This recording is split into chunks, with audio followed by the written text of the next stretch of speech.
right. Good evening, everybody. Welcome back to our weekly tradition of the Edgar Poe class series. Today, I'm trying a different camera setting where it blurs my background and it's supposed to make me look a little clear. So on my end, it looks good, but hopefully somebody in the chat will tell me if that's true or not. Uh, it's been quite a busy week. I don't even know where to begin. I guess I'll begin chronologically. I do love giving these briefings just before we get our class going, and I'll do something a little more in depth. I guess it was a week ago. Yeah, it was a week ago that. Oh, okay, 8 days ago. No, 6 days ago. Right, Saturday.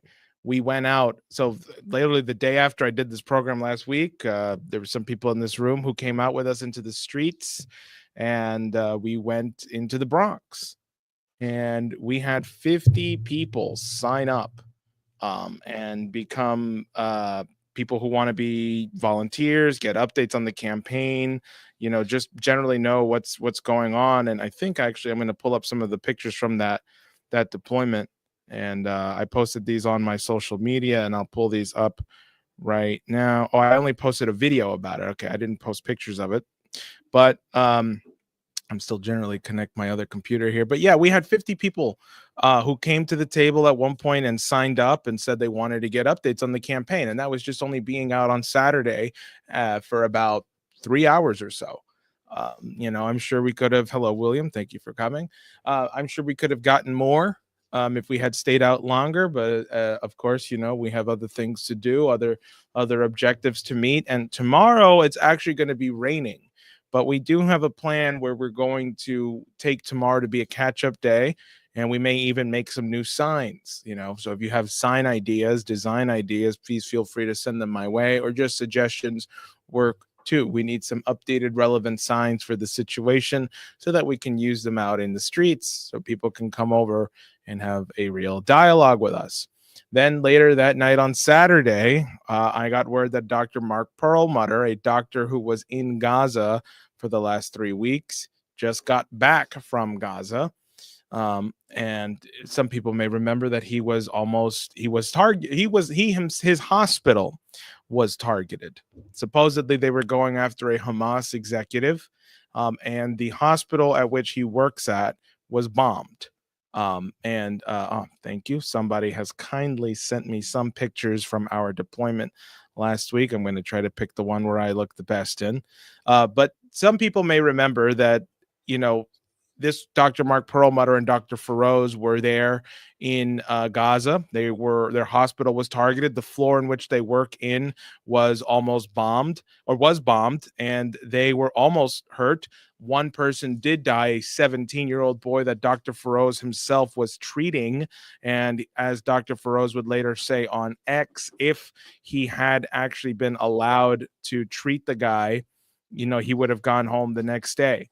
And so here, by the way, is just a picture of us out in the streets.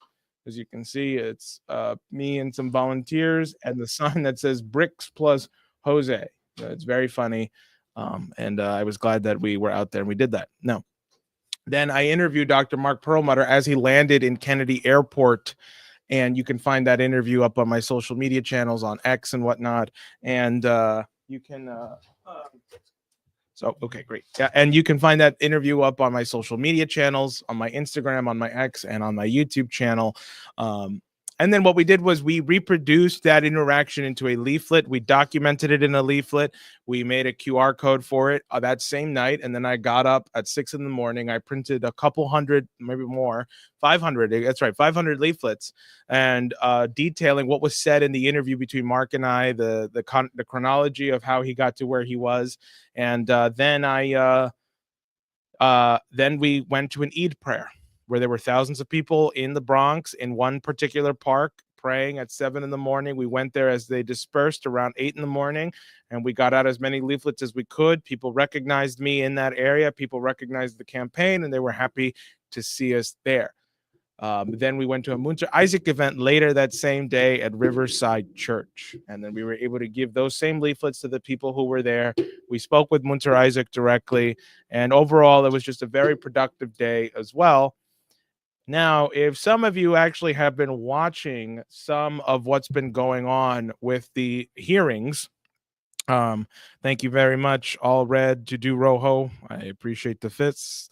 Um, if you if you are somebody who's been watching or caring about what's going on with the Kennedy files and hopefully the subsequent Martin Luther King files and the RFK files, which will hopefully be released soon. And, you know, some people know that today is the anniversary of the assassination of Dr. King. Um, you may have been watching the hearings that happened this past Tuesday, and you may have seen a familiar face. I was at the hearing. And so I have a picture of this here. Some people have reached out to me saying, "Is that LaRouche boy Jose Vega in the center?" And so I responded by saying, "Clearly, some of you missed the 2024 election. I ran for Congress, so I'm in the Congress for the hearings. What else would you expect?" And so I got to go to the hearings, and you know, if hopefully you watched the hearings. If you didn't get to see the hearings, just to sum it up in short, the files being released have led to more questions being raised than answered. We've learned a lot of new stuff, like James Angleton, who had a 190-page binder of who Lee Harvey Oswald was on the day of the assassination of Kennedy, and when later asked to testify about this, said they only had minimal evidence on Lee Harvey Oswald the day of the assassination, which was a lie.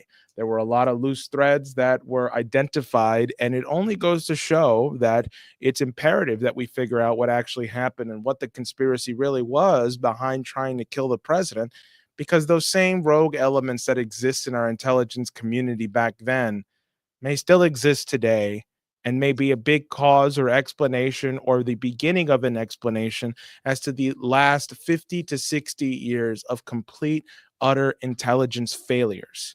Vietnam, Cambodia, Afghanistan, Syria, Iraq, and hopefully not Iran, but Iran very soon, and a whole host of other countries that we have toppled or interfered with. Could getting to the bottom of who killed Kennedy, Robert F. Kennedy, Martin Luther King Jr., Malcolm X, Patrice Lumumba be the key to understanding why we've had such intelligence failures for the last 60 years? That's a question that I hope everybody will ask themselves as we approach and finish our little briefing here, but also something to keep in mind, not just during the Poe reading, but a question you should bring up to your friends and family as well. And hopefully, I hope to God you were not distracted by the 25-hour filibuster session by Cory Booker, who, if you didn't know this, by the way, one of his mentors was the dildo salesman known as Rabbi Shmuley. And that's a real thing. I had to confirm that myself because it's almost one of these things that's like so insane to believe, but it's real. It's real. And you know, he was wearing the yellow ribbon the entire time. And then the next day, Bernie Sanders brings a resolution to the Senate floor saying that we need to stop sending weapons and arms to Israel, and Cory Booker votes to block that censure. So, you know, so much for taking accountability and saying you want to do things right this time. It means ultimately nothing. And my hypothesis, this is my personal hypothesis, I think it was happening around the same time as the Kennedy hearings to distract people from asking that question I posed earlier. I hope you remember the question I posed. Now, with that being said, I am going to now bring in Dennis Speed. So, Dennis, are you there? Kind of. We have it together pretty much. We're gonna have to project something at one point. I had to redo a poster. May take a little time to get to it, but yes, I am here, and we have our story. So, Okay. uh, well, Jose talked about a few things, and there were many ways we could approach tonight. I did something on King earlier today with Diane Sayre, and if we finish in time, you can take a look at that. But I don't guess we probably actually won't make that because that's at 7, I think now, right? The show now comes 7:30. 7:30. Okay, well that's possible. But in any case, if people are interested in whatever I might have to say about that, it will be on that show, and then tomorrow uh, we'll be doing something at the office. I guess is that right? Right. Oh yeah, So, tomorrow you're doing a sort of special briefing session on Iran and a whole host of other topics, and so I highly recommend. By the way, we usually don't live stream our Saturdays; we only do them via Zoom. But I mean, we can talk about this offline. But I would like to live stream it. uh-huh. I think because it's a special session, and given that it's okay, great, all right, Yeah, it's great. fine with me. That's no problem. Yeah, and actually, I think both for reasons of time and otherwise, I'll just not try to relate the events of this week so much to the story, except to say one thing. Remember, Poe was assassinated. At least that's our assertion. He was not, and this is not stated. And if you look it up, you'll see that he was found drunk, they say, somewhere in Baltimore and then died sometime after. Um, that is not my belief about what occurred. I think he was murdered. Uh, and therefore, in one sense, he and his life are the same sort of mystery that the assassinations represent. And rather than tonight do much on this, I would just recommend that people might check out what I'm going to talk about tomorrow, because uh, if you do that, you'll have a very clear idea about why the class tonight is related to the question of Edgar Poe and his life. But what we're going to do, in pursuit of our idea that there should be a citizens committee for the truth, that should be formed. And this would be a way of proceeding with the interventions process that Jose, in particular, came to exemplify in the time from 2021, actually, through the last election. We think all citizens should be capable of doing an intervention on injustice uh, as they experience it. And it doesn't, it's a sort of a requirement of being a citizen of the United States, not to tolerate uh, falsehood to be repeated if you think that to be the case. All right, so with that said, the story we'll do tonight, and again, this is because of questions of time in part, but it's also appropriate, is called Mystification. It's was written in 1837. It's set in Germany. You'll see in the text that it represents, there's a term G, and then it just begins with G and ends with N. And this is Göttingen University in Germany. And what Poe is going after is mystifying things.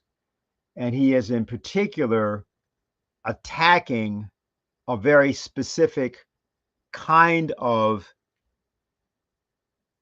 rhetorical style, if you will, and also method of thinking that was characteristic of what people called then and would call now German critical philosophy.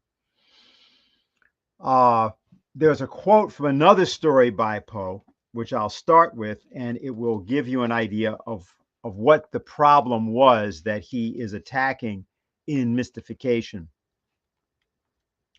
The story by Poe, it's an essay actually, is called The Philosophy of Furniture. And it begins with this sentence: philosophy, says Hegel. Hegel was a German philosopher.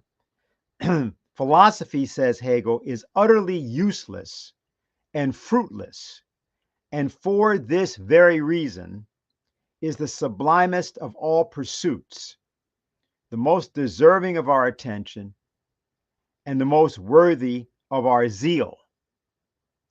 A somewhat Coleridge assertion with a rivulet of deep meaning in a meadow of words. Now, what Poe is saying is he thinks that this statement is absurd. And that's generally how Poe proceeded. He was not a great fan of things being made more difficult than they actually are, or for the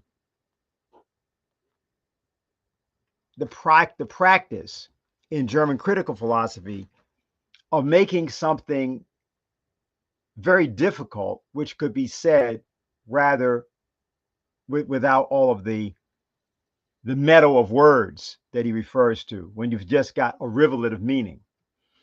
Uh, to give you an idea of what he was getting at, I picked a passage from Hegel's Phenomenology of Mind. If we have that, if that's ready, and we can put it up, because it will be useful for people to read it along with me, in order for us to get quickly to the story, so I don't have to stop and start. Yeah. And I think you got it there, Yep. 1 second. Let me see because if I can. right, we had to Then correct it because some of the commas were wrong. okay. Okay, okay. Now I'm not going to let before we do this to you. Let me say that for people who never went through philosophy classes, Hegel is considered to be one of the great thinkers of Western uh, 19th century thought. And this is from his book, The Phenomenology of Mind. Uh, and we're just going to read this without prejudice, and then I will make one comment about it. Okay, so this is from this section called Sense Certainty. We have to consider, as to the object, whether in point of fact it does exist in sense certainty itself, as such an essential reality as that certainty gives it out to be. In other words, think about the idea of hard objects, if you will, or any object, and you are certain because you sense it's there. That's what we're talking about here. So I'll start that again and then go through to the end. We have to consider, as to the object, whether in point of fact it does exist in sense certainty itself as such an essential reality as that certainty gives it out to be, whether its meaning and notion, which is to be essential reality, corresponds to the way it is present in that certainty. We have for that purpose not to reflect about it and ponder what it might be in truth, but to deal with it merely as sense certainty contains it. Okay. Sense certainty itself has thus to be asked, what is the this? If we take it in the twofold form of its existence, as the now and as the here, the dialectic it has in it, will take a form as intelligible as the this itself. To the question, what is the now? We reply, for example, the now is nighttime. To test the truth of this certainty of sense, a simple experiment is all we need. Write that truth down. A truth cannot lose anything by being written down, and just as little by preserving and keeping it. If you look again at the truth we have written down, look at it now at this noontime, you shall have to say it has turned stale and become out of date. The now that is night is kept fixed. That is, it is treated as what it is given out to be, as something which is, but it proves to be rather something which is not. The now itself no doubt maintains itself, but as what is not night. Similarly, in its relation to the day, which the now is at present, it maintains itself as something that is also not day, or as altogether something negative. This self maintaining now is therefore not something immediate, but something mediated. For qua something that remains and preserves itself, it is determined through and by means of the fact that something else, namely day and night, is not. Now, there is a George Carlin routine of about 2 minutes or 3 minutes, which says this same thing. And we will probably be able to bring that up. I'm not going to do it right now or find it right now.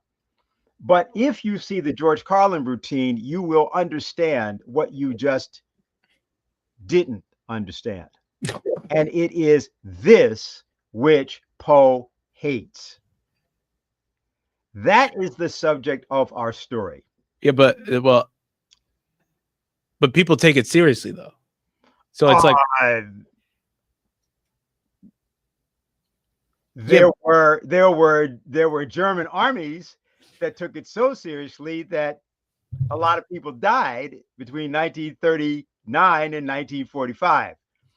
But this is not we cannot get to all of that today from here. So Poe is dealing with these characters. These characters are being like birthed in France, in Germany, and to some degree, certainly in Great Britain, and some degree in the United States. And what Poe is writing about often in these stories is he wants to go to war with various factions. We will call them principalities and powers.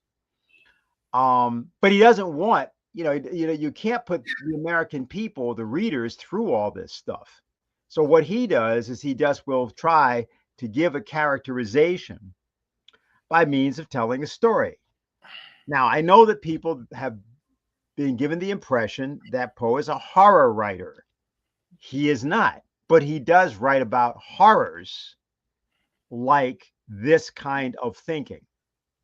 So, what we're going to read now is the story Mystification, which will discuss a phenomenon. And the particular thing that he's attacking here is the phenomenon of dueling. Now, as people probably know, Alexander Hamilton, of course, was killed in a duel. The poet Pushkin was killed in a duel. It was a way of conducting assassinations merely by creating the pretext for some sort of insult or altercation that resulted in some sort of insult. And there was this practice, 18th century, 19th century practice of then throwing down the gauntlet, and then you got a duel. And well, in the case of Hamilton, he's killed by Aaron Burr. And in the case of Pushkin, he's also assassinated. And Pushkin, I think, was 39 years old. Others, this happened to as well. And Poe is specifically referencing that practice. So we're going to do here, we're going to need different readers on this one. It's not a lot of characters, just a couple of characters, but it's to get through it so that it's clear. We're going to change readers. I'm going to probably need 4. I'm going to start with you, Jose, as the first one. I'll go second. Okay. And then let's get 2 other people lined up now so we're ready. Okay. Okay, we got 2 others. We got 2 others. All right, very good. Okay, so why don't you get us started, and or do you want me to start so that you get the feel of it? Yeah, that's better. You can read the first 2 paragraphs or something. Yeah, let me just do the first 2 paragraphs, and that'll get us right into it. Von Jung, the Mystification. I believe there are some young Americans, even now in Gotham. Gotham means New York City. Who were at the University of Göttingen during the domination of the Baron Ritzner von Jung. If so, these will not fail to remember him, and well, but they may be at a loss, nevertheless, to understand why I choose to dub the extraordinary personage in question with the odd title which forms the heading of this article. Thereby hangeth, however, a tale. My friend, the Baron, was of a noble Hungarian family every member of which, at least as far back into antiquity as any certain records extend, was more or less remarkable for talent of some description. The majority for that species of grotesquerie, in conception of which teak, a sign of the house, has given some vivid, although by no means the most vivid exemplifications. My acquaintance with him, with Ritzner, commenced at the magnificent Chateau Jung, into which a train of droll adventures, not to be made public, threw me by hazard during the summer months of the year 18 . Here it was I obtained a glance, a place in his regard, and here with somewhat more difficulty, a partial insight into his mental conformation. In later days, this insight grew more clear as the intimacy which had at first permitted it became more close. And when, after 3 years' separation, we met at Göttingen, I knew all that it was necessary to know of the character of Baron Ritzner von Jung. I remember the buzz of curiosity his advent excited within the college precincts on the night of the 25th of June. I remember still more distinctly that while he was pronounced by all parties at first sight the most remarkable man in the world, no party made any attempt at accounting for this opinion. That he was unique appeared so undeniable, it was deemed not pertinent to inquire wherein the uniquity consisted.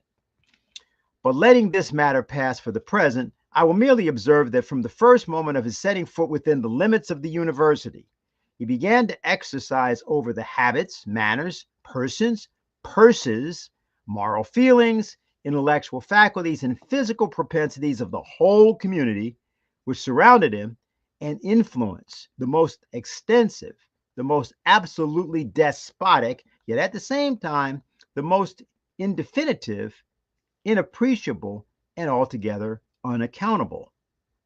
Thus, the brief period of his residence at the university forms an era in its annals and is characterized by all classes of people appertaining to it or its dependencies as, quote, that very extraordinary epoch forming the domination of the Baron Ritzner von Jung.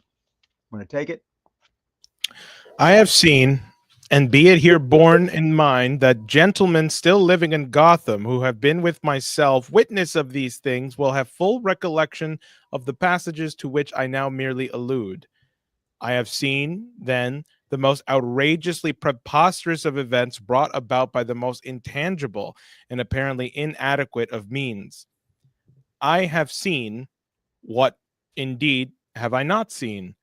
I have seen Villanova, the Danessus, lecturing in the chair of national law, and I have seen D dash dash, P dash dash, T dash dash, and Von C dash dash, all enraptured with her profundity. I have seen the protector, the consul, and the whole faculty aghast at the convolutions of a weathercock. I have seen Sontag received with hisses and a hurdy-gurdy with sighs. I have seen an ox cart with oxen on the summit of the rotunda. I have seen all the pigs of G-N in periwigs, and all her cows and canonicals. I have seen 1,500 vociferous cats in the steeple of Saint P. I have seen the college chapel bombarded. I have seen the college ramparts most distressingly placarded. I have seen the whole world by the ears. I have seen old Wertenmuller in tears.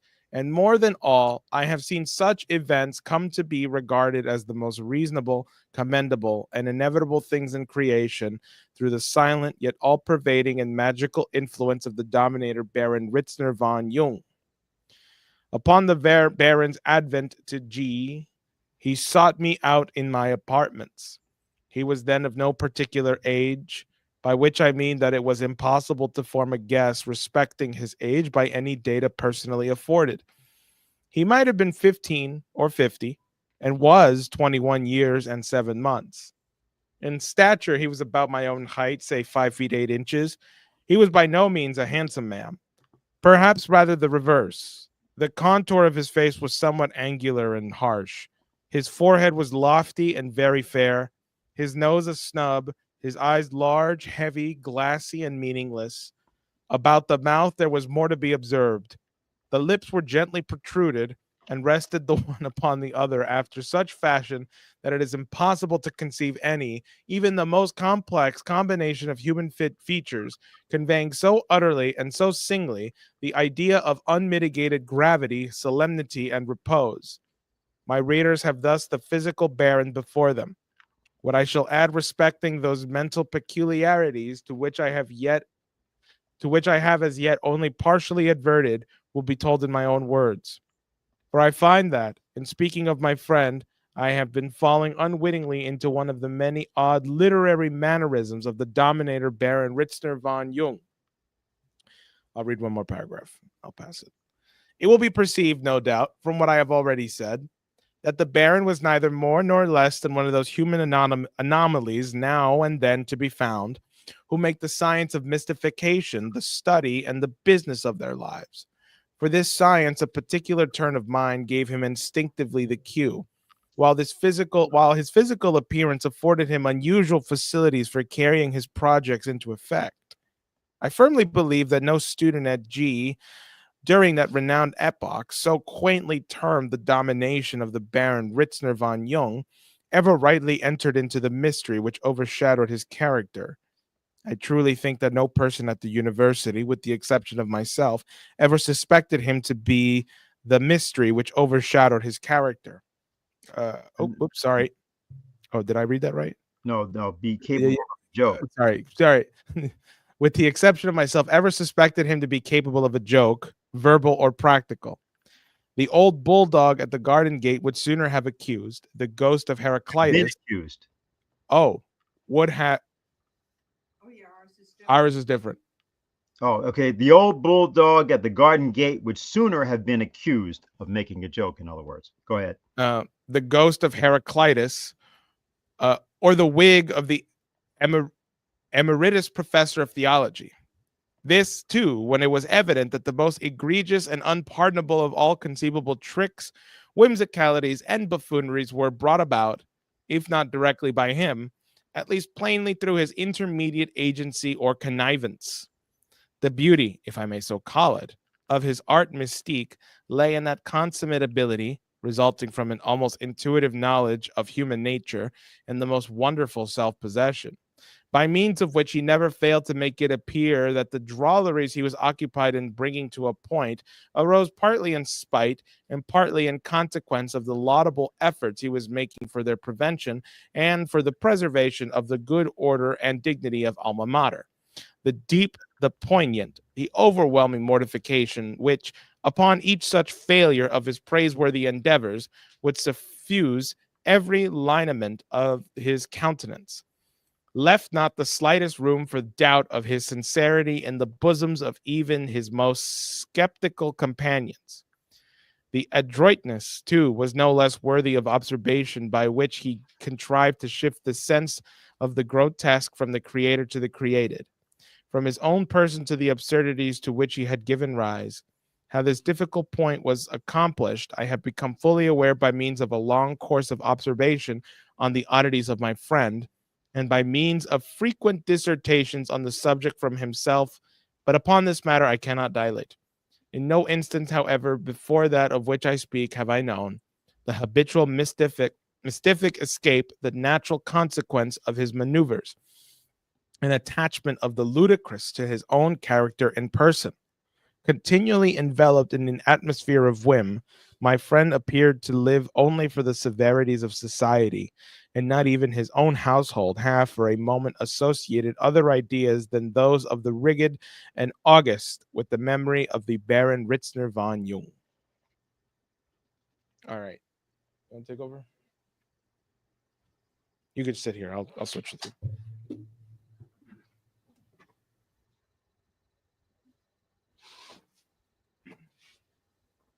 To enter fully into the labyrinths of the Baron's finesse, or even to follow him in that droll career of practical mystification which gave him so wonderful an ascendancy over the mad spirits of G, would lead me to a far greater length than I have prescribed to myself in this article. I may dwell upon these topics hereafter, and then not in petto. I am well aware that in tracing minutely, sorry, Just means that not and not briefly. That's all that means. In petto. Not briefly. I am well aware that in tracing minutely and deliberately to their almost magical results the operation of an intellect like that of Ritzner, wherein an heredity and cultivated taste for the bizarre was allied with an intuitive acumen in regard to the everyday impulses of the heart, acumen which amounted to positive morbidity, an untrodden field would be found to lie open before me, rich in novelty and vigor, of emotion and incident, and abounding in rare food for both speculation and analysis. But this, I have already said, could not be accomplished in little space. Moreover, the Baron is still living in Belgium, and it is not without the limits of the possible, that his eye may rest upon what I am now writing. I shall be careful, therefore, not to disclose, at least thus and here, the mental machinery which he has a pleasure, however whimsical, in keeping concealed. An anecdote at random, however, may convey some idea of the spirit of his pratique. The method varied ad infinitum, and in this well-sustained variety lay chiefly the secret of that unsuspectedness with which his multifarious operations were conducted. During the epoch of the domination, it really appeared that the demon of the dolce far niente, you know what that means? No, I'll figure it out. Go ahead. Sweet something something, lay like an incubus upon the university. Sweet doing nothing. During the epoch of the domination, it really appeared that the demon of the dolce far niente, sweet do nothing, lay like an incubus upon the university. Nothing was done, at least, beyond eating and drinking and making merry. Is the car alarm audible? Yeah, but it's off now, right? Yeah. We all knew it was going to go off. Yes. Yeah. So basically, let's make sure what some of you understand. So it's saying that at Göttingen University, nothing was happening. Okay, go ahead. The apartments of the students were converted into so many pot houses, and there was no pot house of them all more famous or more frequented than that of your humble servant, and the Baron Ritzner von Jung, for it must be understood that we were chums. Our carousals were many and boisterous and long, and never unfruitful of events. Pot houses mean something different. Yes, pot houses mean something different. Yeah, what does he mean? We have a question. Someone's asking, what does he actually mean by pot houses? Why don't we just continue at the moment, okay? I just would like to do. Go ahead. Upon one occasion, we had protracted our sitting until nearly daybreak, and an unusual quantity of wine had been drunk. The company consisted of 7 or 8 individuals, besides the Baron and myself. Most of these were young men of wealth, of high connection, of great family pride, and all alive with an exaggerated sense of honor. They abounded in the most ultra-German opinions respecting the duello. To these quixotic notions, some recent Parisian publications, backed by 3 or 4 desperate and fatal rencontres at Göttingen, had given new vigor and impulse. And thus, the conversation, during the greater part of the night, had run wild upon the all-engrossing topic of the times. The Baron, who had been unusually silent and abstracted in the earlier portion of the evening, at length seemed to be aroused from his apathy, took a leading part in the discourse, and dwelt upon the benefits, and more especially upon the beauties, of the received code of etiquette in passage of arms. With an ardor, an eloquence, an impressiveness, and if I may so speak, an affectionateness of manner which elicited the warmest enthusiasm from his hearers in general, and absolutely staggered even myself, who well knew him to be at heart a ridiculer of those very points for which he contended, and especially to hold the entire fanfaronade of dueling etiquette in the sovereign contempt which it deserves. Looking around me during a pause in the Baron's discourse, of which my readers may gather some faint idea when I say that it bore resemblance to the fervid, chanting, monotonous, yet musical sermonic manner of Coleridge, I perceived symptoms of even more than the general interest in the countenance of one of the party. This gentleman, whom I shall call Hermann, was an original in every respect, except perhaps in the single particular that he was one of the greatest asses in all of Christendom. He contrived to bear, however, among a particular set at the university, a reputation for deep metaphysical thinking, and I believe for some logical talent. His personal appearance was so peculiar that I feel confident my outline of him will be recognized at once by all who have been in company with the model. He was one of the tallest men I have ever seen, being full 6 feet and a half. His proportions were singularly mal apropos. His legs were brief, bowed, and very slender, while above them arose a trunk worthy of the Farnesian Hercules. His shoulders, nevertheless, were round, his neck long, although thick, and a general stoop forward gave him a slouching air. His head was of colossal dimensions, and overshadowed by a dense mass of straight raven hair, 2 huge locks of which, stiffly plastered with pomatum, extended with a lachrymose air down the temples and partially over the cheekbones, a fashion which of late days has wormed itself, the wonder is that it has not arrived here before, into the good graces of Gotham. But the face itself was the chief oddity. The upper region was finely proportioned and gave indication of the loftiest species of intellect.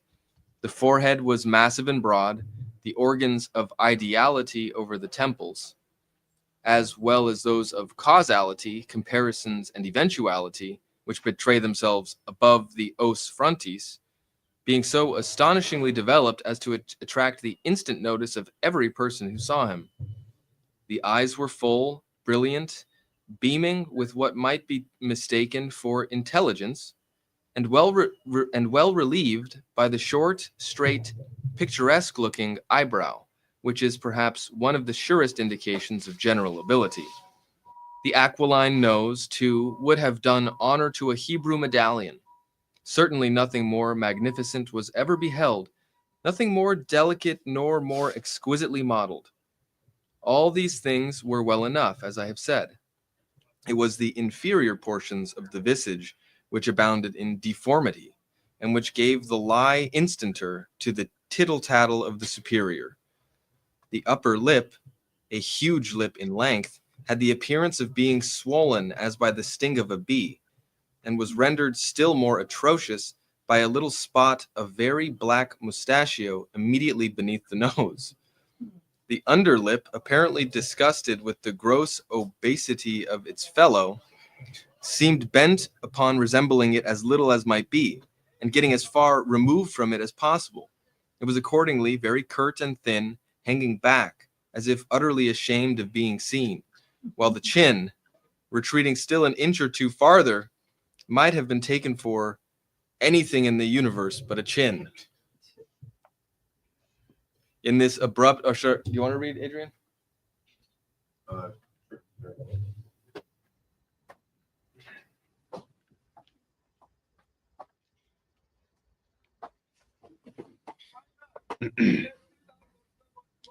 In this abrupt transition, or rather descent in regard to character, from the upper to the lower regions of the face, an analogy was preserved between the face itself and the body at large, whose peculiar construction I have spoken of before.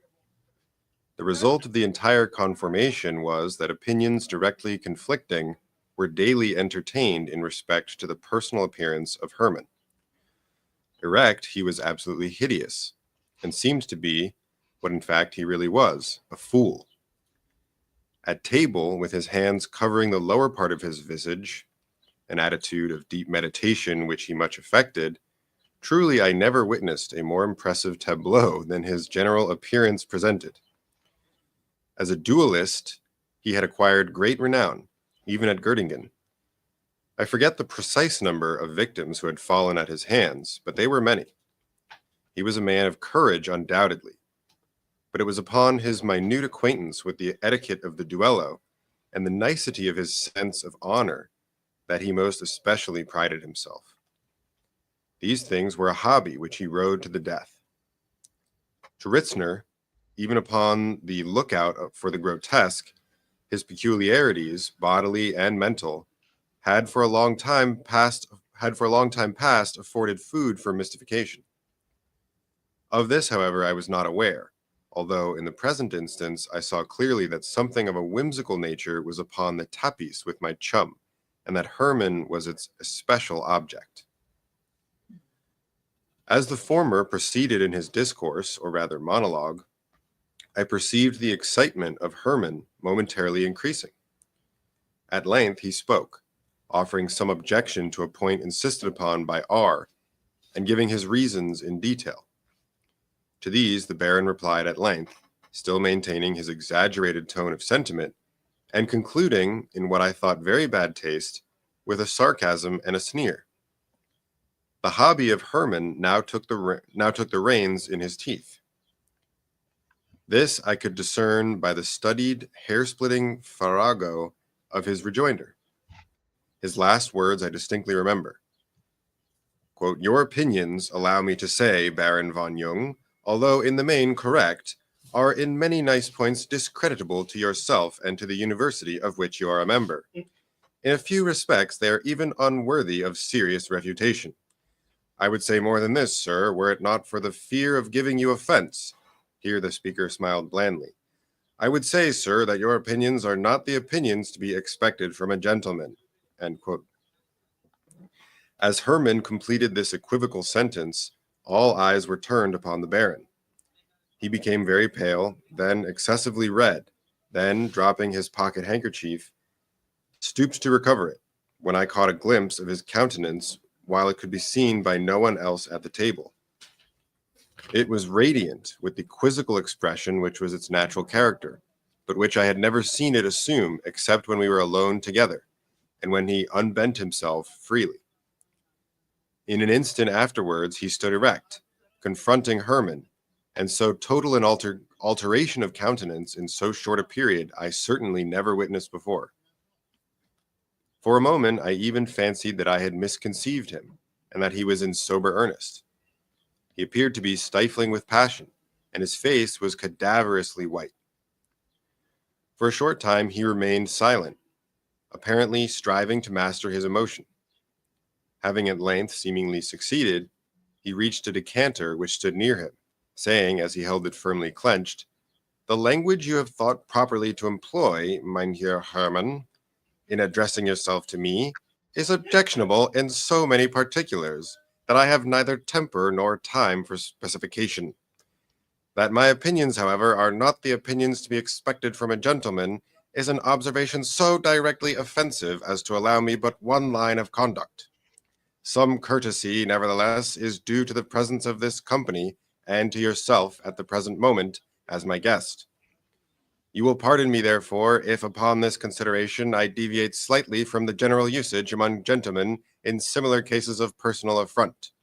You will forgive me for the moderate tax I shall make upon your imagination, and endeavor to consider for an instant the reflection of your person in yonder mirror as the living Mynheer Hermann himself. This being done, there will be no difficulty whatever.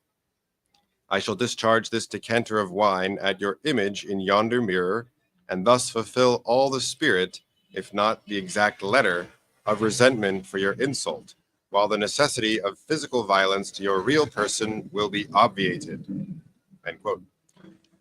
With these words, he hurled the decanter full of wine furiously against the mirror which hung directly opposite Hermann, striking the reflection of his person with great precision, and of course shattering the glass into fragments. The whole company at once started to their feet, and with the exception of myself and Ritzner, took their hats for departure. As Hermann went out, the Baron whispered me that I should follow him and make an offer of my services. To this I agreed, not knowing precisely what to make of so ridiculous a piece of business. The duelist accepted my aid with his usual stiff and ultra recherche air, Highly affected. That's what that means. But and taking my arm, led me to his apartment. I could hardly forbear laughing in his face while he proceeded to discuss with the profoundest gravity what he termed the refinedly peculiar character of the insult he had received. After a long harangue in his ordinary style, he took down from his bookshelves a pretty thick octavo, written in barbarous Latin by one Hedelin, a Frenchman, and having the quaint title, Duelli lex scripta et non alliterque. that's the law of war, written, unwritten, and otherwise. From this, he read me one of the drollest chapters in the world concerning injuriae per applicationem, per constructionem, et per se. That's torts according to circumstances, torts according to what you choose to make of them, and torts as such. About half of which, he averred, was strictly applicable to his own refinedly peculiar case, although not one syllable of the whole matter could I understand for the life of me. Having finished the chapter, he closed the book and demanded what I thought necessary to be done. I replied that I had entire confidence in his superior delicacy of feeling, and would abide by what he proposed. With this answer, he seemed flattered, and sat down to write a note to the Baron. It ran thus: Sir, my friend Mr. P will hand you this note. I find it incumbent upon me to request at your earliest convenience an explanation of this evening's occurrences at your chambers. In the event of your declining this request, Mr. P will be happy to arrange with any friend whom you may appoint the steps preliminary to a meeting. With sentiments of perfect respect, your most humble servant, Johann Herman. Do we have another reader? Is Lynn there or somebody? Or Jose, you could go back too. Okay.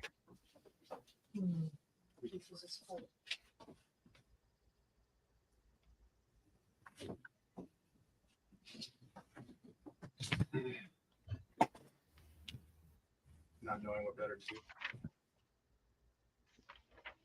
do. Not knowing what better to do. Oh, to Baron Ritzer von Jung, August 18th, 18 dash. Not knowing what better to do, I called upon Ritzner at his with this epistle. He bowed as I presented it, and with a grave countenance motioned me to a seat. He then said he was aware of the contents of the note, and that of course it would be necessary for him to peruse it. Unnecessary. Unnecessary, sorry, for him to peruse it. With this, to my great astonishment, he repeated the letter nearly verbatim, handing me at the same time an already written reply, this which ran as follows. I carried to Herman. Sir, through our common friend, Mr. P, I have received your note of this evening. Upon due reflection, I frankly admit the propriety of the explanation you suggest. This being admitted, I still find great difficulty, owing to the refinedly peculiar nature of our disagreement and of the personal affront offered on my part, in so wording what I have to say by way of apology, as to meet all the minute exigencies and, as it were, all the variable shadows of the case. I have great reliance, however, on that extreme delicacy of discrimination in matters appertaining to the rules of etiquette, for which you have been so long and so preeminently distinguished. With perfect certainty, therefore, of being comprehended, I beg leave, in lieu of offering any sentiments of my own, to refer you to the opinions of Sir Hedelin, as set forth in the 9th paragraph of the chapter on injury per applicationem per constructionem e per se. That's what we had before, right? Yeah, that's what tort, a tort, that's what it means. You've done some injury to somebody, a civil wrong, wrongful act, and that's what, so it's the same thing. Duelli lex exscripta a non alterque. The nicety of your discernment in all the matters here treated of will be sufficient. I am assured to convince you that there is a mere circumstance alone of my referring you to this admirable passage ought to satisfy your request as a man of honor for explanation. With sentiments of profound respect, your most obedient servant, von Jung. Then the Herr Johann Hermann, August 18th. Hermann commenced the perusal of this epistle with a scowl, which, however, was converted into a smile of the most ludicrous self-complacency as he came to the rigmarole about injury per applicationem, per constructionem, e per se. Having finished reading, he begged me with the blandest of all possible airs to be seated while he made reference to the treatise in question.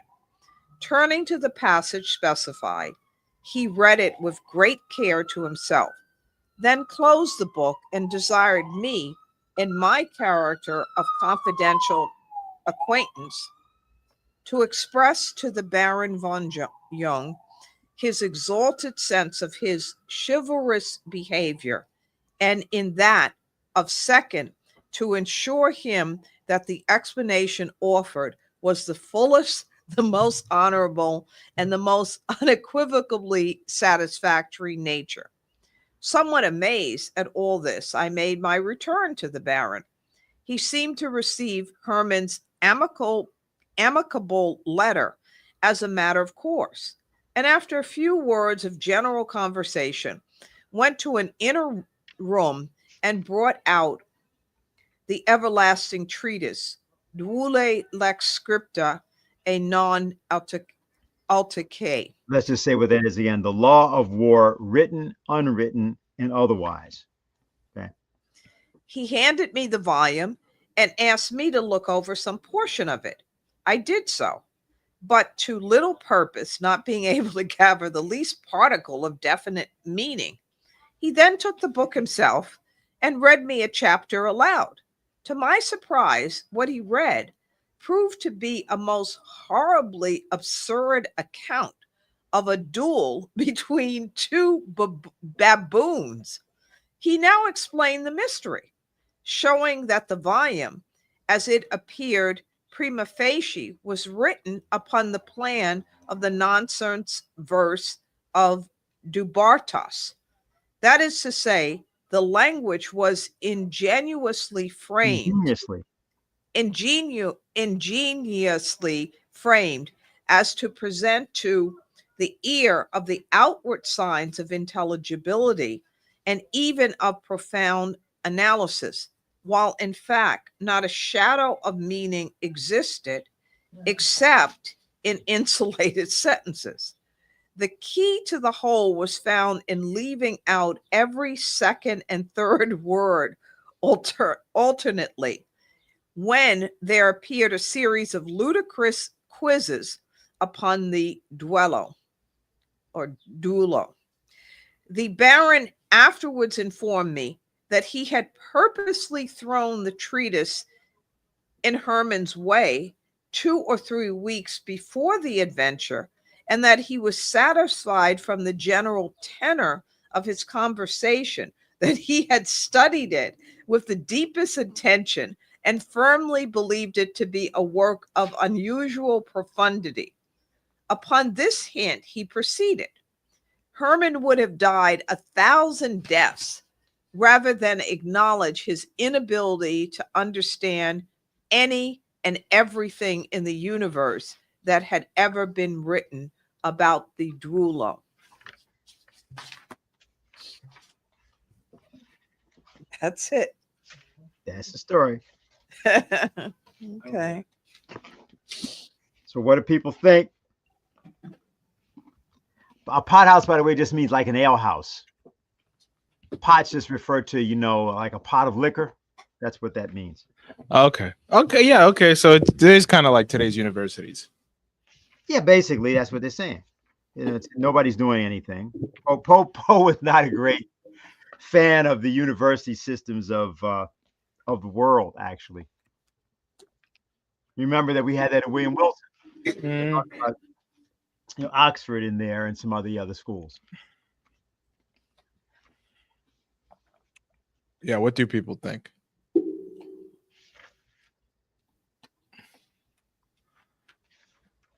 I don't think I get it.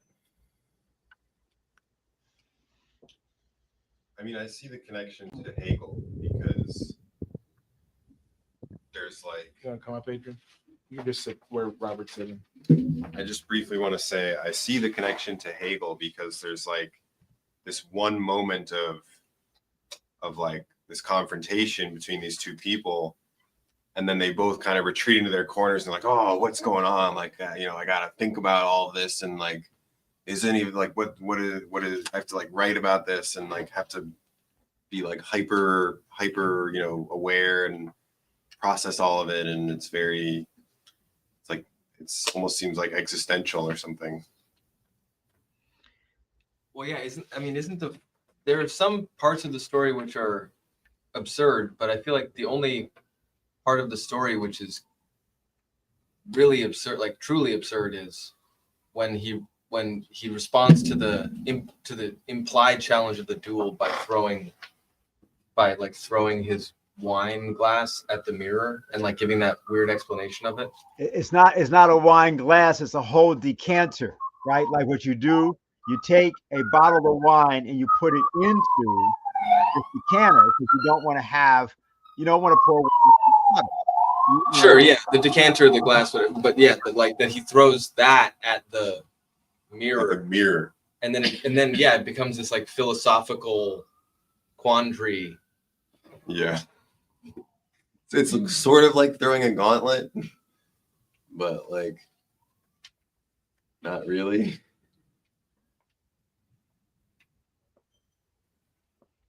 Well, I think that it was Hermann who kind of quote unquote threw the gauntlet, right? By saying that von Jung's ideas weren't befitting a gentleman, right? Yeah.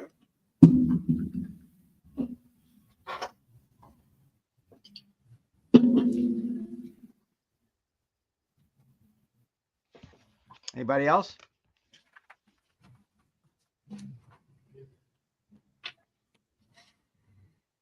Well, it seems like a big setup.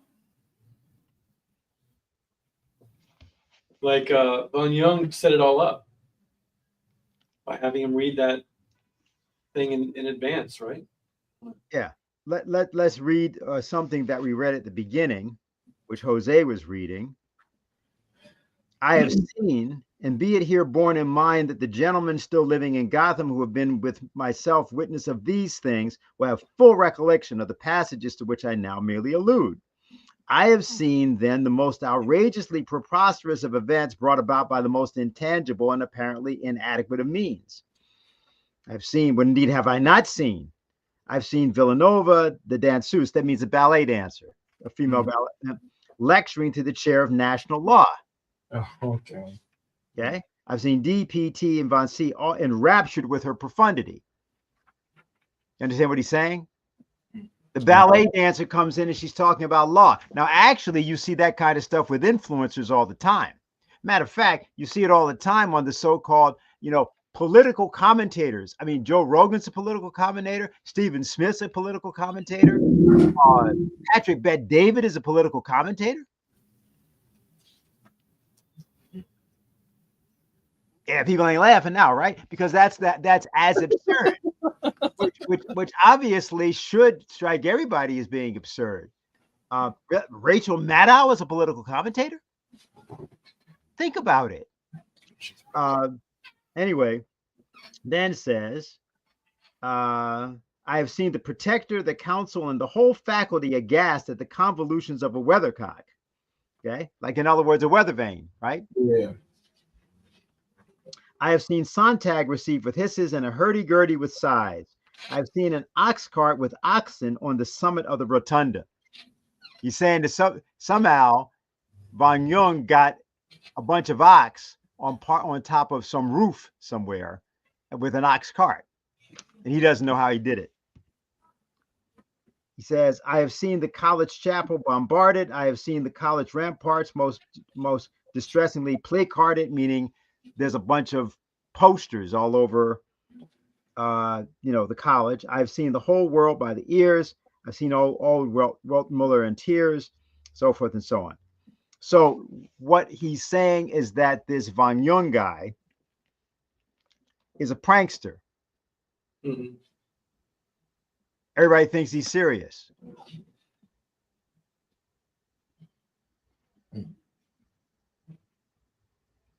There's a story called Till Eugenspiel. Somebody knows this. Ask somebody like Madeline about it, or look it up. It's an old German story, and I won't go through what it is here, but just take a look at it. He's a prankster, but nobody ever sees him. It's sort of like McCavity, right? You know the story about McCavity, right? Everybody know that? Nope. I got 2 no's and a yes. Yes. Cavity, the cat. Yeah, maybe we'll find that and play it for people. It's probably better for it to be played so people get the idea. I mean, I suppose I can try to find the poem just so you have an idea what's going on here, because it's the same thing that's going on.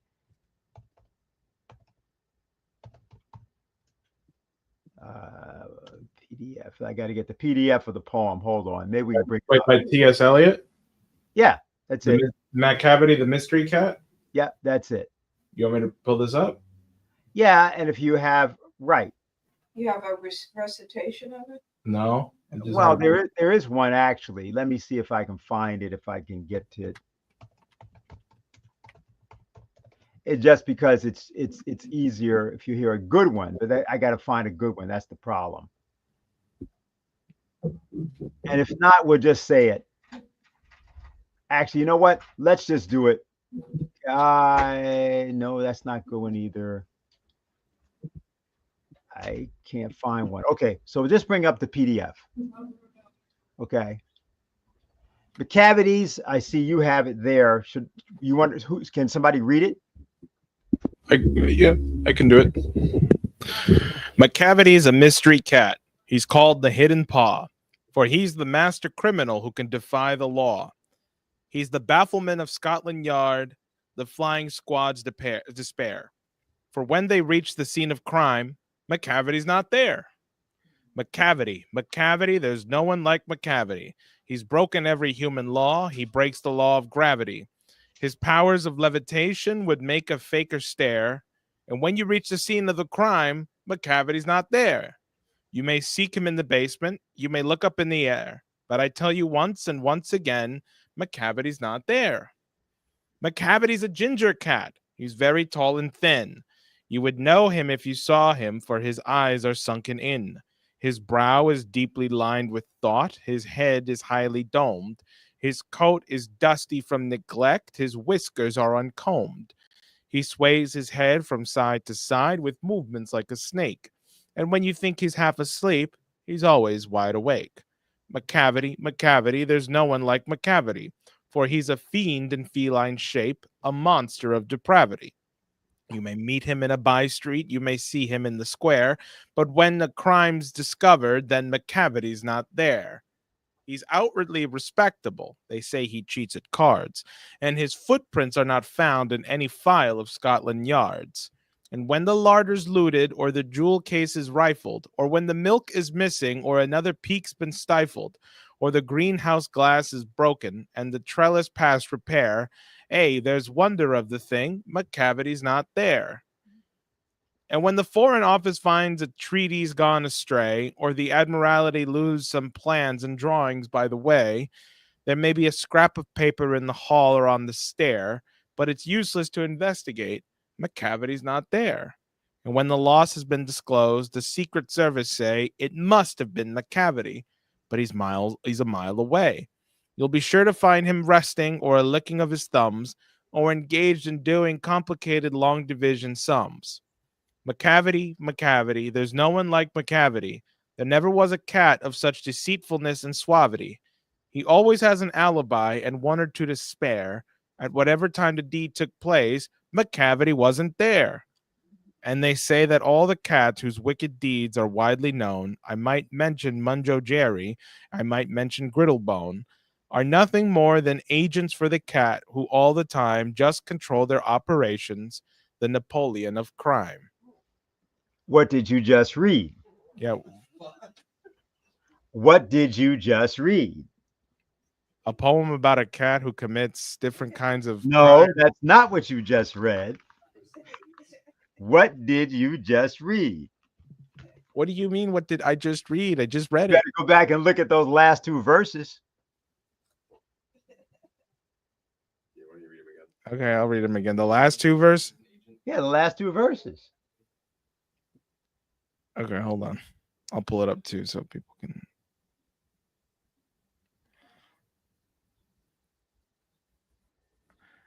I might mention, and they say that all the cats whose wicked deeds are widely known. I might. No. Go do what I'm asking you. Go to the one starting with the Foreign Office. Okay. Oh, okay. And when the Foreign Office find a treaty's gone astray. Oh, okay. Or the Admiralty loses some plans and drawings by the way, there may be a scrap of paper in the hall or on the stair, but it's useless to investigate. McCavity's not there. And when the loss has been disclosed, the Secret Service say it must have been McCavity, but he's a mile away. You'll be sure to find him resting or a licking of his thumbs or engaged in doing complicated long division sums. McCavity, there's no one like McCavity. There never was a cat of such deceitfulness and suavity. He always has an alibi and one or two to spare at whatever time the deed took place. McCavity wasn't there. And they say that all the cats whose wicked deeds are widely known, I might mention Mungo Jerry, I might mention Griddlebone, are nothing more than agents for the cat who all the time just controls their operations, the Napoleon of crime. Does anybody want to, do you understand, or does anybody want to explain what that is? Sure, it's about a cat, but what is it? We got an answer in the back, the British. Well, T.S. Eliot was British.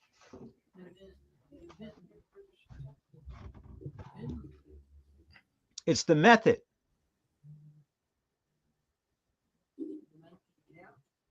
It's the method.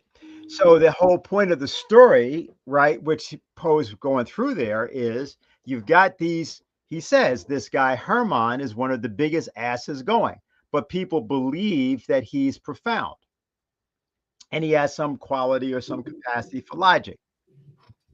But Richner von Jung, who might be 15 years old or might be 50, but is actually 21. What does that mean?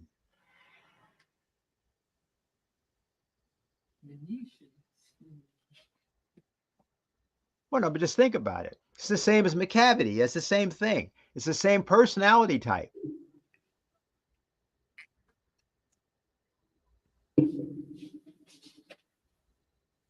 Hmm. Isn't that kind of like the Venetians who would wear these masks all the time? They're not there. You never know who it is. Right. How can somebody appear to be 15 or 50? Think about it.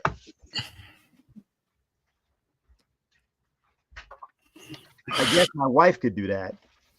If it's multiple people, What? If it's multiple people, said Adrian. But it's not. He's saying this is his friend. That is, The narrator is a friend of von Jung, and he's giving his description. These things,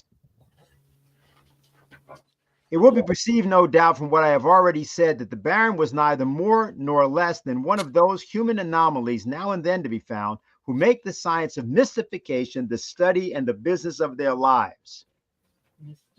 Who does that? Venetian. What do you call that? That's an intelligence agent. He's describing it. Intelligence is the business of mystification. Right. And it's For example, let's see. I think I have to go get something. Here's something. Excuse me. That's a cavity pulp. It's very creepy. I like You were giggling the whole time. I think it's funny. I've heard all kinds of things about T.S. Eliot. So Here's something. In 1968, in May of 1968, after there had been the 1966 Black Power movement sort of started, but it was simply just a couple of announcements. And then there were riots in America in 1967. King was still alive until 57 years ago tonight. He got killed at 6 p.m. And the House Un-American Activities Committee of the Congress said the following, or in a document, which means that it had taken some time to write it. This was a document called Guerrilla Warfare in the United States. It said this: guerrilla warfare, as envisioned by its proponents at this stage, would have to have its base in the ghetto. This being the case, the ghetto would have to be sealed off from the rest of the city. Police, state troopers, and the National Guard could adequately handle this chore, and if they needed help, the regular army would be brought into service. Once the ghetto was sealed off, and depending upon the violence being perpetrated by the guerrillas, the following actions could be taken by its authorities. And we're talking in America. This is not some general thing. Curfew would be imposed in the enclosed isolated area. No one would be allowed out of or into the area after sundown. During the night, the authorities would not only patrol the boundary lines, but also attempt to control the streets, and if necessary, send out foot patrols through the entire area. If the guerrillas attempted to either break out of the area or to engage the authorities in open combat, they would be readily suppressed. During a guerrilla uprising, most civil liberties would have to be suspended. Search and seizure operations would be instituted during the daylight hours, and anyone found armed or without proper identification would immediately be arrested. Most of the people of the ghetto would not be involved in the guerrilla operations and other conditions of police and military control. Some would help in ferreting out the guerrillas. Their help would be invaluable. 4. If the guerrillas were able to hold out for a period of time, then the population of the ghetto would be classified through an office for the control and organization of the inhabitants. This office would distribute census cards, which would bear a photograph of the individual, the letter of the district in which he lives, his house and street number, and a letter designated his home city. This classification would aid the authorities in knowing the exact location of any suspect and who is in control of any given district. Under such a system, movement would be proscribed, and the ability of the guerrillas to move freely from place to place seriously curtailed. Skip number 5. Number 6, acts of overt violence by the guerrillas would mean that they had declared a state of war within the country, and therefore would forfeit their rights as in wartime. The McCarran Act provides for various detention centers to be operated throughout the country, and these might well be utilized for the temporary imprisonment of warring guerrillas. This is the House Un-American Activities Committee of May 5th, 1968. There is one additional thing I'll read from Congressman Cornelius Gallagher, who people who followed the LaRouche movement know work with us closely. This was a speech he gave in front of the Congress of the United States, 1970. He said, "My friends, I must be candid with you and reveal to you my firm belief that we are in the process of losing our form of government and our way of life as it has developed since the founding of our republic. We are replacing democracy with something else, with something we have rejected throughout our history. Perhaps an illustration of what I mean may be found in the fact that a change from democracy to totalitarianism in those European states where such a change occurred was always preceded by stripping away of the same concepts as those guaranteed by our Fourth Amendment. The ruination of individual privacy has always heralded the destruction of human freedom. Indeed, the greatest privacy invader, dossier collector, and information keeper known to this century was Adolf Hitler. And Hitler carried forth his privacy invasion, his destruction of the human personality without the benefit of computers. Though I should tell you in all seriousness that one of the first orders for the new IBM punch cards was placed by the government of Nazi Germany." Goes on and talks. Now, at the time he did this, the great concern that was being marched about and demonstrated about was the ARPANET, the development of the ARPANET by the Department of Defense. The ARPANET is what we are using right now. It is what your cell phone is. It is what your iPad is. It is what your laptop is. And it was developed for the purpose of surveillance from the beginning. And it was used for Vietnam, and it was used for investigating a combination of the anti-war activists and the entirety of the Black community of the United States, for the purpose, under certain circumstances, of incarcerating people and putting them in camps.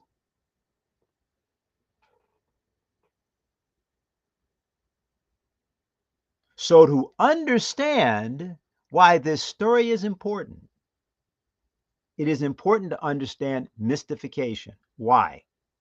Because this was sold to you by Steve Jobs.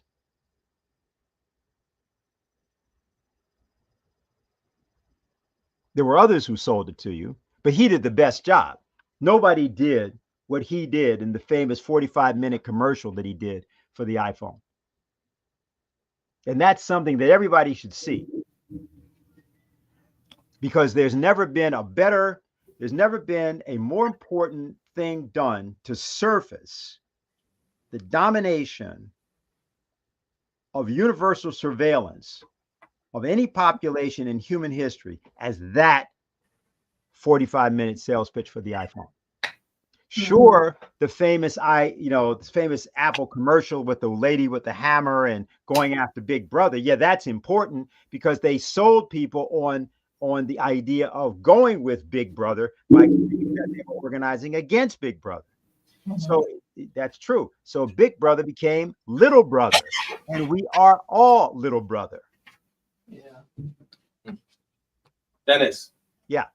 There's one thing that came to mind. I wanted to respond to what you were saying about the specifically the detail about the census from that report on the House Un-American Activities Committee, right? Yeah, something that I learned this last Christmas that I hadn't known, which was through someone associated with you in the Liberation Movement, was just the actual story from Luke as it's written, the Christmas story.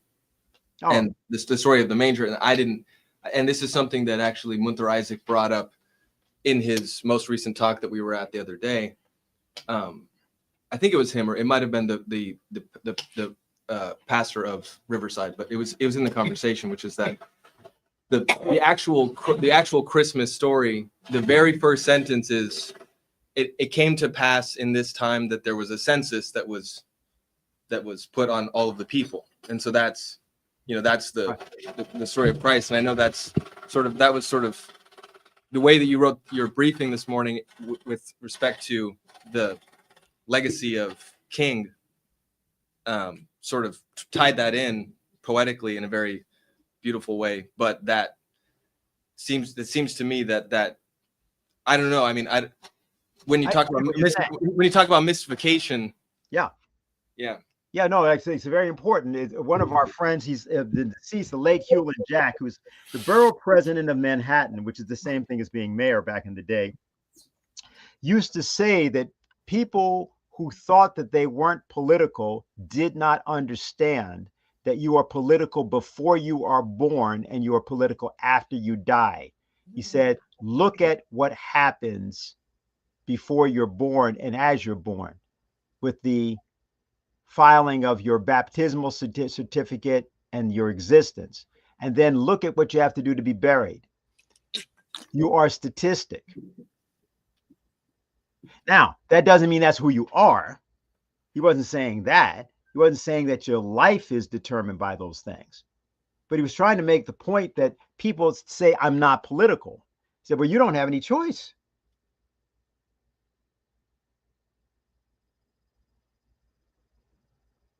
That was set up before you got here. How you choose to think about what is happening to you is another question. But it's like talking about surveillance. You realize if you're basically under 25 years old, you don't have any choice. Everything about you is surveilled and will be. You have no privacy whatsoever, no matter what you think. That is, so long as you're using those devices or you're living with anybody that is.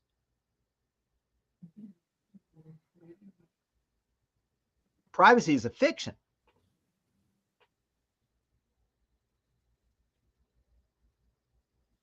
Nor can you reverse that circumstance. So what does that mean?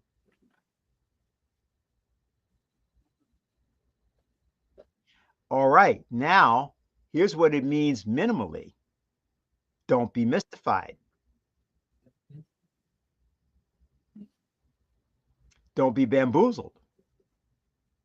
And so what the story is about is two things at once. It's about the universities and the academics. And the reason that we read the little thing from Hegel is not because, well, though Hegel is it is the case that the philosophy of right, which is one of the writings of Hegel, and the philosophy of history, which is the particular writing that Poe is satirizing in his piece, The Philosophy of Furniture. Poe does is he does an essay which is making fun of something that Hegel wrote called The Philosophy of History. And why this is important is that when we talk about authoritarianism, as they call it, the justifier of the Prussian state was Hegel in his philosophy of right. These are things that we don't want to go through. I mean, it just is a lot of time and otherwise not important to go through because the story is written so that you don't have to go through it. The story is written to let people know that this guy Hermann, who is this ponderous character, and the language is there in the story for you, like the whole exchange of the letters. That's what that's doing. Yeah. What is it? Peculiarly specific or what? Right. Is that what you're talking about? Well, the whole exchange. Yeah, right. I know what you're talking about, where he says, see, what happens is when Poe comes back, or whoever the narrator is, when he comes back with Hermann's response, von Jung doesn't read it. He Right. tells him what's in it. And he already has written his reply. Right. Because he already knew what the guy was going to say.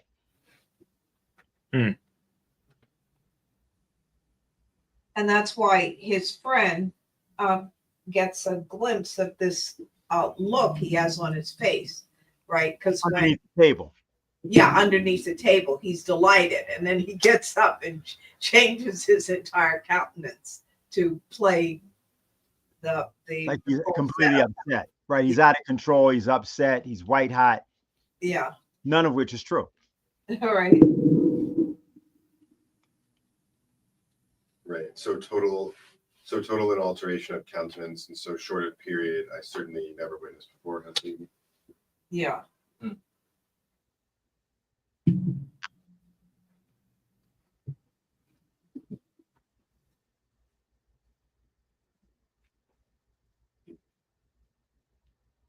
But Dennis, I mean, you say it's written so you don't have to read it, but you wouldn't know this if you hadn't read it, right? I'm not I'm just saying that we have an hour and a half. We're not going through see. Here's what I object to. Here's what I object to. That's right. But you see, here's the thing that you guys don't like. You don't like being told that the life of the internet is bullshit. That's true. That's true. Right? I mean, it's upsetting because, I mean, what are you supposed to do about it? Right? I'm not just saying you. I'm saying the entire. Right, what are you supposed to do? We're all doing that. I'm doing that. You know, there's a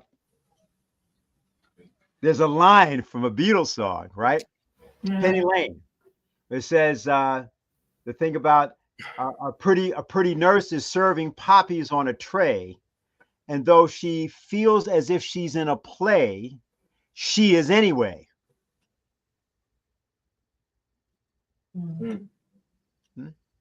So you say, "Oh yeah, I mean, feel like I'm being manipulated." Yeah, well, you are.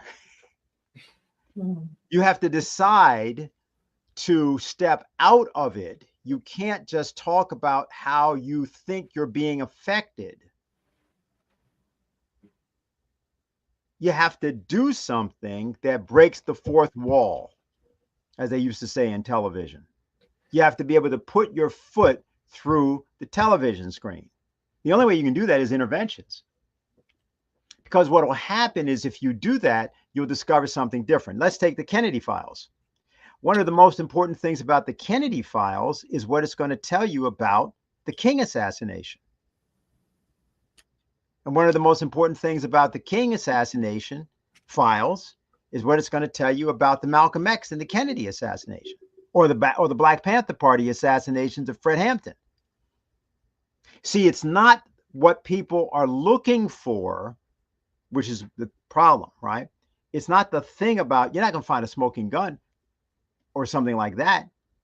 What you're going to find is the method. What you'll find is that the way in which the society has been governed is in a totally in ways that you would never have thought you were being affected. So, for example, what they did, there was a book about this, which is Surveillance Valley. It's probably the book that people should take a look at, the one written by Yasha Levine. He has this. And he explains the ad campaign to promote surveillance, which is the thing that was done it started in the 90s, but it's now accepted. As a matter of fact, not only is it accepted, people rely on the idea. So now the problem becomes, people say, well, why do you believe in these conspiracies? And in saying that, that's the proof of it.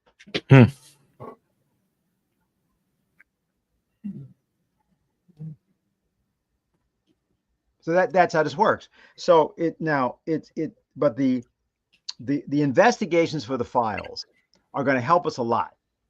That's like, if you look at the issue, not to go on more and more about this, because we can do this tomorrow. This gets kind of into the area I'll cover tomorrow.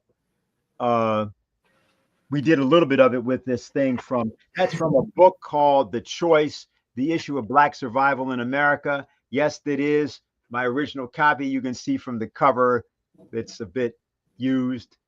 And is underlined from 1970. Because that's why those of us who were part of what was a revolutionary movement at the time were part of it. We thought we were going to get rounded up because the people said they were going to do that. And we didn't think that was a good idea. So various of us went in search of whoever was going to, in fact, fight against that. But more importantly, apart from those stories, which are useful stories to tell, there's a way to have a solution. You have a solution. And rather than being oppressed by the actions of the mystifiers, it's way better to pursue the truth, to self-govern. So Poe was all about that kind of sentiment. He wasn't, I mean, he had a certain power, capability, which very few, genius that other people didn't have. And so he used it happily and didn't like people who were trying to manipulate other people by the appearance of profundity and authority. He detested that. And so he didn't like it in the French form, the Italian form, the British form. And so far, we've done several stories that kind of get at that. We'll continue to do that. All right. Right. I think that's it. I think if people want more Dennis Speed, they can go over to the LaRouche Organization channel. I think your dialogue with Diane is being live streamed right now. So people should go. Oh, and definitely check out tomorrow at 6. We are going to have more Dennis Speed give us a briefing on what's actually going on with the, hopefully not, but war with Iran and other such matters around it, and may even expand on what we started with here. So yeah, more of the McCavity and Iran. all right, so with that, I'm going to end our stream, and we